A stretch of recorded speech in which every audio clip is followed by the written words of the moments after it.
just having those boundaries, super important. So leverage boundaries and what we value, our time together. Hello and welcome to the Business of Happiness podcast. I'm your host, Dr. Tarryn MacCarthy, and today is going to be a great day. We have with us an incredible friend of mine who I have met recently and just fallen head over heels in love with. She's amazing. You're going to love her too. Her name is Dr. Stephanie Stoddart.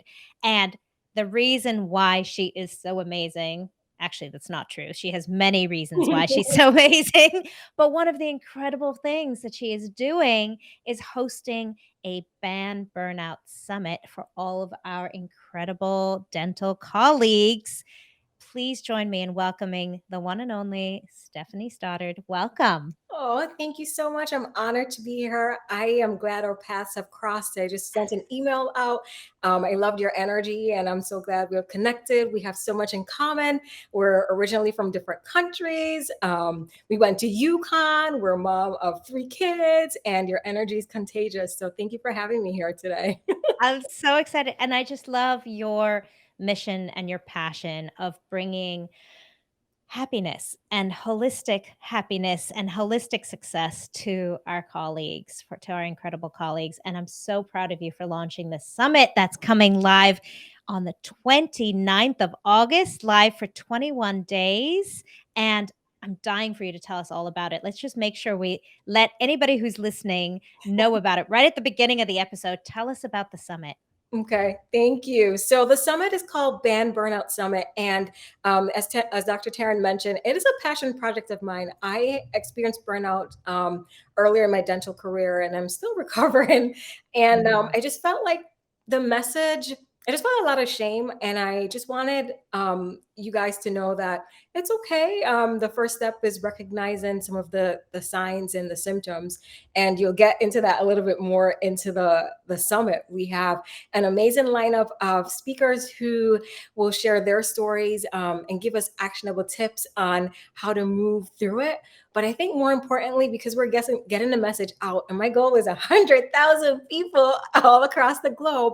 I think once you see what the patterns are, you can recognize it within yourself and know how to overcome it, but also we want to get you to the point where we can prevent it. So I think that's the real key, like to be able to prevent it. So sometimes within our work environments, maybe there's just some imbalances, maybe in terms of our values, maybe in terms of our stress levels, maybe the work environments are not really where we want to be, but we're doing it because we have a great mission of healing lives. But I think we need to pull back and tune into who we are and make sure that all of our missions line up. So that's a really, really, really important thing that I wanted to share as well too. So 21 days, speakers from across healthcare, speakers from across the globe, not necessarily within healthcare, but moms, dads, business owners, because everyone can experience burnout.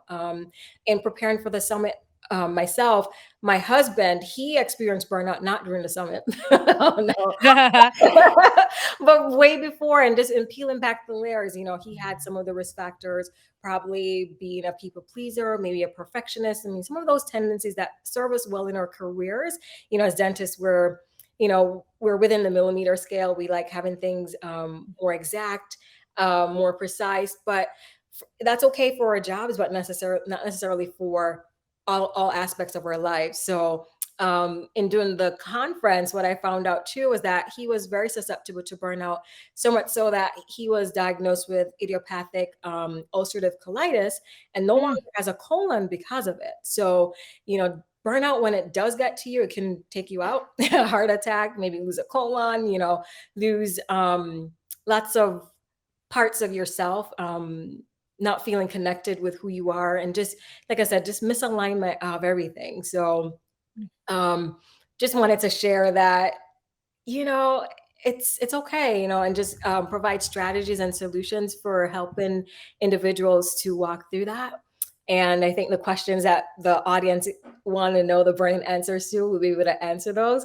And even in the emails that you'll be getting from me, if there are any takeaways that you got from the messages that day, I would love to hear them. Always very open to hearing from my audience as well too. So So cool. yeah. So cool. You know, I'm so grateful that you're bringing this to light because, as you mentioned, the first part of this is just awareness, raising Yep. awareness, and trying to smash that stigma of shame Hmm. around burnout. So, share with us a little bit about your personal story. You said you went through this and that it was clouded in shame for you. So, tell us a little bit more about what happened for you.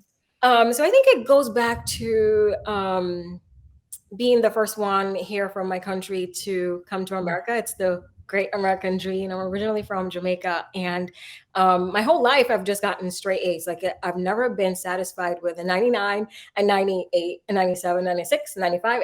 It always had to be 100. Even 105, the bonus credits. I would always go for the bonus ones. It was so bad that my chemistry professor was like, okay, for those of you who have an average of 95, you don't need to take the final. Don't even bother taking the final. You already have an A. Good luck. Good luck. And I'm like, okay. And I still didn't get the hint. But, anyways, it was always this constant striving of um, being on top, and it served me well. I got into really great dental schools. I got into all my dental schools, and I had the luxury of choosing UConn, and I went there because of the holistic approach to health and dentistry.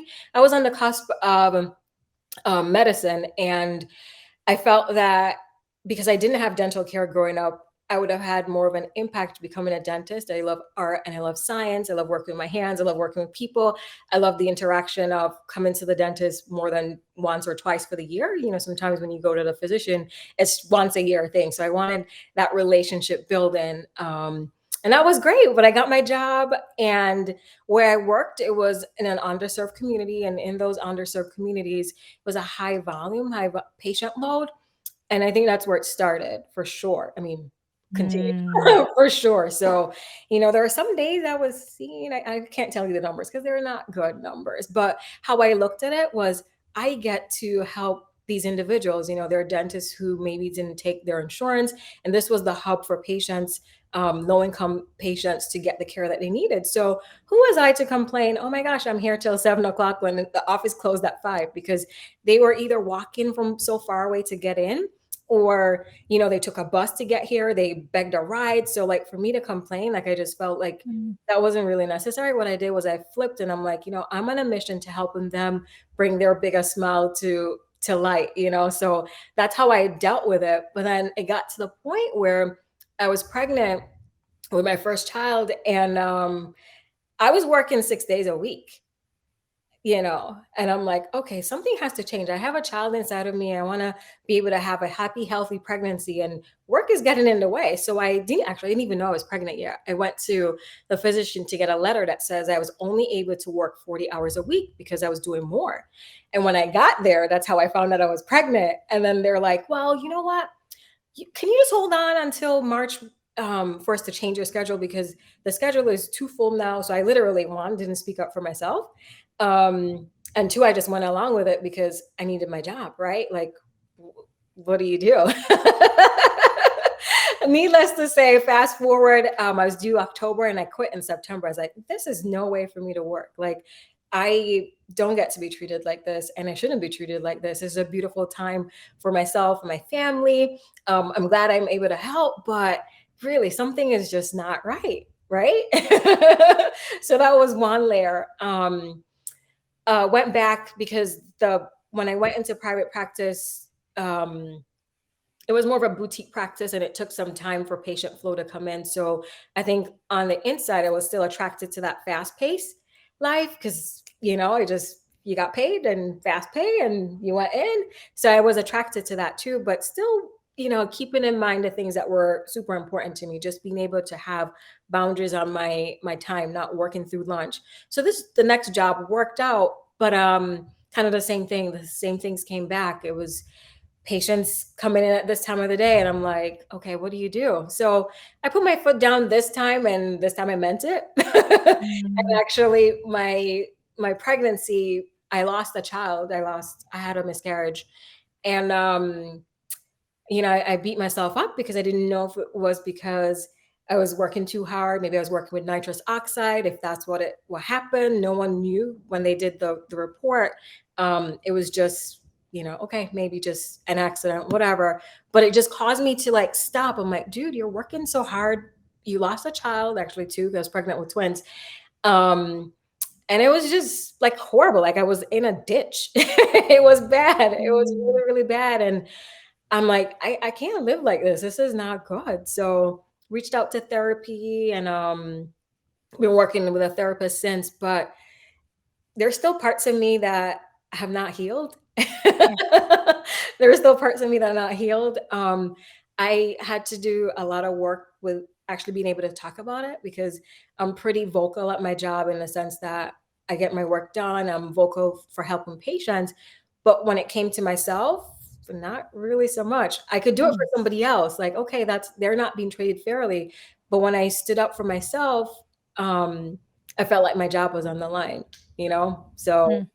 the only way for me to really have that voice that I felt like I needed was for me to leave, which I did. So It's so interesting. You brought up something, and I'm so grateful to you. Thank you for sharing your story. 'Cause I agree with you. I think the more we share, the more we can relate to one another because even in your story, I hear echoes of mine, and I'm yeah, sure so many of our audience members do the same. And I think one of the things I wanted to talk to you about is this sense of shame around burnout and blaming of ourselves. That you said it as well. Like, yep, was I doing this to myself? I didn't stand up for myself. And although that was, you learn to stand up for mhm, yourself, we still beat ourselves up for our our habits and our tendencies and don't allow ourselves the grace to just learn from them and leave the pain, take the lesson and leave the pain. And I think that's one of the contributors to burnout. So not only are we working so hard, but we're beating ourselves up yep, in our own heads and in our hearts along the way. yeah, yeah. I mean, when I took a step back, and I'm still taking that step back, you just have to sit in it. Mm, You just have to sit in it and just not fight it. Just go through it, and just to know that um because for me, for such a long time, I've just been good at stuffing things down. So for yeah, me, when I sat with it, I was able to bring it up, acknowledge it, and see what it was showing me, and then do something about it if I could. You know what I mean? yeah, Because my natural default mode is just to, I'm just gonna get it done. Like, okay, whatever. It sucks, but I'm gonna do it anyway because I need my paycheck. And I think a part of burnout too, like especially if you're like the primary provider for your family, which I am, is just like, well, do you say something and lose your job, or do you fight for yourself? You know what yeah. I mean? You know, Absolutely. Absolutely. And I think sometimes we can use our work as an escape from facing those shameful parts or facing the pain as well. We get so good at working hard that it's actually an escape. hmm Work itself becomes an escape. yes, it does. So in my recovery, I mean, I changed environment because I said naturally attracted to fast-paced environment. Not sure why. I Mm, think it's just the hustle and grind, and I'm learning how to tune that back and just have a lot more slowness. I think today you posted something so beautiful on LinkedIn regarding your lunch breaks. Like mm, I would just blow through my margins, blow through my margins all the time. Like, oh, can I? No. And now I'm like, actually, no. Like, did you clear that with me before you put the patient in at my lunchtime? Like, I look forward to my lunch because I go ahead and take my walks, talk to my family, like something that will keep me connected. What I noticed too, during my burnout, I was so irritable to my kids. yes. Yes. And then you beat yourself up about that. Yep, irritable to Mhm. my husband, and I just felt like a shell. Naturally, I'm very Mm, effervescent and bubbly, and I could fake it for a bit, but when I got home, the real deal came to light because my husband is mm, like, "Okay, you're off." My mm. kids are like, "You're off, mommy," without saying those many words, but you could tell, I'm not really present. Um, yeah, I just wasn't a nice person. So If you're listening to this podcast, chances are you didn't get into business to be miserable. The problem is that people feel that if their business gets busier, if they start becoming more successful, that happiness will eventually set in. But it can actually get worse. This is why I created the Business of Happiness Prosperity Coaching. In this one-on-one coaching, we look at how to redefine success on your terms and re-find the joy and the passion in your dream. Visit me at thebizofhappiness.com and become the happiest business owner you know. So what practices have you incorporated? You mentioned taking time and really honoring the boundaries around lunchtime, but what other daily practices have you incorporated in your life to give you that sense of presence and calm? Definitely. So I have been meditating, not meditating 5 minutes. Brilliant. Yep, I started with 5 minutes a day because once you can get seated in the chair and just be still, I think the other part comes naturally. Just to just sit and not do anything. So I put a timer on for 5 minutes, and I've since upped it, but that's where I started. I am a believer. I wouldn't say religious, but spiritual. So I really got back into church. That Mm. was my saving grace as well too. Just being more connected with my spirit, because we are mind, body, and spirit. And any of those that are imbalanced, you can sense it throughout. So my prayers were super short. It was more like, God help me. Right? Versus my long flowing prayers that I used to have, where I would journal my prayers. Mm. It took some time to get back to that. And you could see it. It was a super abrupt. And I'm like, okay, really? So praying, meditation, and then, like I said, just having those boundaries for myself and my family. And the challenge for me is doing more with less. And I think it's a beautiful challenge. I mean, we've been talking about this throughout the summit, slow down to speed up, those oxymorons that we have, the gift of burnout. I'm glad I went through what I went through. I mean, who knows? I wouldn't have stopped and something worse could have happened, right? Yeah. Like, I spoke with someone today, he had a heart attack, right? That's pretty bad. Like, pretty eye-opening, right? So for me, like, I got scathed, and it was a painful lesson, but a lesson, well learned. So the things that I value, my time, my family, like, those are at the forefront. So I'm not playing around with that. So you need me to do what? I'm sorry, that doesn't work. I want to be there for my kids at their recitals and to be able to pick them up from school, because those are the things that matters. Like, my kids are going to remember the memories that we created, not how much money I made. Right. And that was a huge shift for me. Yeah. Absolutely. So speaking of your kids, you have 3 beautiful boys, very young boys still. How old are your Yes. boys? 5, 3, and 1. So busy. And I love this conversation about being the primary breadwinner of your family, Mhm, being the leader at your at work and running the business or running the practice, treating your patients, mhm. leading your team, and then also being a mom of 3 very busy young guys. Yes. That all wearing all of those hats is a part of what can lead to burnout as well, trying to do it all, this idea of being a super mom, Yes. and then putting so much pressure on ourselves to be super mom in all those arenas. So Mhm. how do you negotiate that in terms of keeping your burnout in check? So my husband is incredibly supportive. I would Mm. not be where I am today without my husband. He actually took the boys out so we could chat. A part of him being incredibly supportive is me being able to recognize his needs as well too, because when I have big projects that come up and he's helping out in that regard, like, I want him to be able to own who he is as well too. So Mm. that has been that fine balance. Um, Mm. and then just be more vocal about it too, like, at work, knowing that this is the time I'm committed to working and taking care of patients. And then leverage, so I have a sitter, I have a nanny. Mm. Oh, yes. Yeah.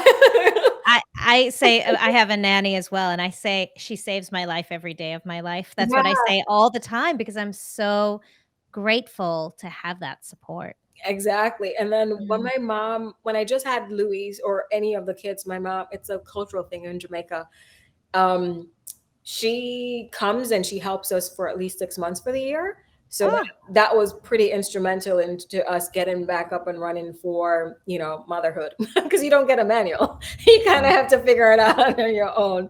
But a part of that figuring it out is realizing that you lean into community. So, we're not an island and we're not so superwoman as much as we'd like to think that we are. And some things just get put to the wayside. So, I don't complain about some things, right? So if I get dinner and it's whatever, I get beautiful dinner, I get to eat. I'm not like super picky about that. I mean, we do eat healthy. But some things you just realize they just get put down on that ladder, and the things that are more important, they get magnified. So time with family, we don't we ensure that the kids and ourselves that we have dinner together every day. That's non-negotiable. And then the little things that we just take joy in the little moments that we have, because they're short and they're 5 and they're 3 and they're 1, and we're like, wait, didn't we just have a baby? Like, how did that just happen? So you have to just be present in the moment. That's what we're teaching our boys too. And it's hard sometimes because 3 boys running around and they're all super energetic, and sometimes you want to work on this one thing, but just having those boundaries, super important. So very leverage cool. boundaries and what we value, our time together. Oh my gosh, there is a gorgeous storm happening, and is it at your house or mine? It's my house. Oh my gosh, it is so beautiful. I think it might be at my house as well. I keep hearing the 2 thunder cracks Yeah, echoing. and It's you're in Maine, so I yeah. get to come visit. Yes, you do, Stephanie. Anytime. You Yeah. are always welcome. You know, what I wanted to ask you about was if you had learned anything new in doing this passion project of yours, this Burnout Summit. Has there been some new insight that you've gained? Oh, definitely. The success is in the imperfection. So previously, Mm. everything had to be lined up. A lot of me had to let go. I just let go of the results and just know it was in great hands with my speakers, with my VA, with my marketing team. I'm like, okay, this is the vision and let's run with it. And that was really hard. It was hard to do because I like being in control, and we do, we all like, it's something that is valuable to me, and I wanted to make sure it was done a certain way. But I was like, no, that's going to put me in burnout if I do all the stuff myself, right? Mm. So I guess Here I I am running a burnout yeah, summit, and I don't wanna put myself I in don't want to burnout put doing myself so. out. So Yeah. um yeah, just that there is beauty in the journey. Mhm, um and that was like the reminder for the summit.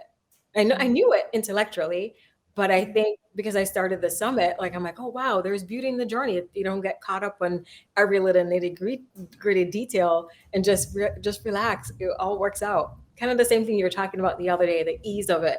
I mean, mm, once I put the message out there, the speakers just came in, and it started with the mindset like, I'm doing an incredible mission, to mm. get this message out to this number of people, and I'm trusting that it will all work out. So I can either do it the easy way, which is, leverage all the beautiful insights that the speakers have, or the hard way of trying to pummel things in and see what unfolds. And the easy way definitely won.